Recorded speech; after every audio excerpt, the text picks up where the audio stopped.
बात अभी 3-4 साल पहले की बात है कि गांव में मतलब बहुत बड़ा परिवार है हमारा कि मतलब 30 लोग तो आराम से रहते हैं। तो उसमें एक दिन मतलब गांव में थे, लॉकडाउन में घर ही थे, तो घर पे ही थे। तो एक दिन अचानक घर में लड़ाई होने लगी। इतना बड़ा घर है तो लड़ाई तो नॉर्मल। तो रात में 10 बजे लड़ाई हो रही थी भाई। तो मैं तब आसपास के लोग आ जाते हैं ना कि क्या हो रहा है, क्या सीन चल रहा है। तो वो लोग देख रहे थे, तो मुझे लगा कि ये लोग यार हमारे घर के पड़ोस क्या देखते हैं, क्या सीन चल रहा है। मैं घर गया तो दादी थी, आंटी थी, मम्मी थी, ये 3 लोग लड़ाई कर रहे थे आराम से। मैं गया, मैं लेटा रहा। मेरे भूख भी लगी थी बहुत तेज। तो मैंने कहा कि यार लड़ाई होने तो हो जाए। फिर आंटी कहने लगी कि मुझे अलग रहना है, ये है वो है। वो उनकी जब से शादी हुई है तब से उनका ये रिग्रेट है कि वो अलग रहना चाह रहे हैं। तो मैंने कहा, मैं उठा, फिर थोड़ी देर बाद मुझे गुस्सा ही थोड़ी, तब वो मम्मी को बुरा कहने लगी, दादी को बुरा कहने लगी। तो मुझे बुरा लगा, मैं उठा, मैं गया, मैंने कहा दादी मैं बाबा को बुला लाता हूँ, अभी तुरंत फैसला हो जाएगा, बात क्या है, कुछ नहीं। तो मैं मतलब बहुत फ्लो में उठा, एकदम गया। दादी ने मुझे रोक लिया, कहने लगे अरे क्या फायदा, जाओ। हमने कहा अरे जब ये समाज देख रहा है यहाँ पे तो छुपाने का कोई मतलब ही नहीं बनता है। और रात में 10 बजे लड़ाई हो रही है तो उसका कोई मतलब नहीं है यहाँ पे। तो मैं गया, लेकिन उन्होंने 2 बार रोक लिया, मैं मना कर दिया। फिर मैं मतलब उसमें बहुत लाउड हो गया उनके सामने।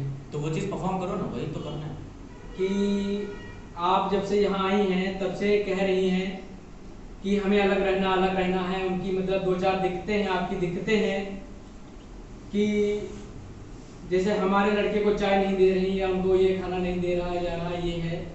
तो मैंने उनसे मना कर दिया कि मैंने जैसे कोई तो आपको नहीं दे रहा है, तुम जाके बना लो वहां पे जाके। कोई नहीं दे रहा है, तुम वो बोलो छोटी छोटी बातों पे लड़ोगे।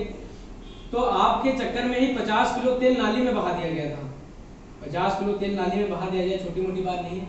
लेकिन अब वो कहने लगी कि तुम्हारी औकात नहीं है, तुम हमसे बात कर रहे हो, तमीज नहीं है तुम्हें। सही बात तो बोल रही, तुम्हारी क्या औकात है? तो हमारी आपकी क्या तमीज है कि आप अपनी, मैं चाची हूँ, तुमको तमीज नहीं बात करने तो का? आपकी क्या तमीज है कि आप हमारी मम्मी से, अपनी सास से ऐसे बात कर सकती हैं? वो मेरा हेडेक है, मैं उनसे बात करूंगी। ये हेडेक तो तुम बच्चे हो, बच्चे की तरह रहो। बच्चे की तुम बात क्यों नहीं जुबान लड़ा रहे हो? आप चलिए बाहर, वहाँ पे बात कीजिए। क्यों हम आएंगे, हमारी मम्मी है, हमारी दादी है, आएंगे हम वहाँ पे। आप चलिए, आपकी बात कराते हैं वहाँ पे। हम कहाँ जाओगे? बाबा के पास चलिए, अलग रहना, मैं अलग कराऊंगा आपको। तुम कौन होते हो? हम यहाँ घर के रहते हैं, घर पे है, हमारी मम्मी है, मम्मी से लड़ेंगी। तुमसे पहले मैं आई हूँ इस घर में, मेरा हक ज्यादा है। आप आई होंगी, लेकिन हमारी मम्मी से लड़ेंगी तो ये बुरा है, ये समझ लीजिए। हम भूल जाएंगी, हमारे होंगे, आप लाड़े होंगे हमारे। क्या बोल जाओगे तुम? हाथ उठाओगे मेरे? उठा देंगे क्या? मैं निक्के जैसा नहीं, आपके पति जैसा जो आपकी सुनती रहेंगे, मैं नहीं सुनूंगा। उनको गाली दोगे? हाँ, उनको गाली नहीं दे रहा, मैं बता रहा हूँ कि वो आपकी चाटते हैं, मैं नहीं चाट पाऊंगा। तमीज तो है नहीं तुम? तमीज नहीं है हमें। आइए, आपको कितनी तमीज है? सासू माँ से तू अपने ससुर से आप क्या क्या बातें कर रही हैं? मतलब मैं कह दूं तो तुम्हारे पास यही काम है, बैठ के मेरी बातें सुनते रहते हो। क्या करें आप चाहिए, गांव सुना रही हैं आप, वो मंजूर है, मैं यहाँ पे बातें कर रहा हूँ, ये गलत है आपके सामने। आप आइए बाहर, देखिए कितना मोहल्ला खड़ा है यहाँ पे, मैं बात कर रहा हूँ तो ये गलत है। अपनी जुबान नीचे करो ना। क्यों? आप तो दिखा रहे हो अपनी चाची से जुबान लड़ा रहे हो। तो जुबान तो आपकी तमीज है, आप सास से लड़ सकती, ससुर से लड़ सकती, मैं नहीं बोल सकता आपके सामने। आपकी तमीज है, मजाक बनाए यहाँ पे खाली। वो तो क्या है।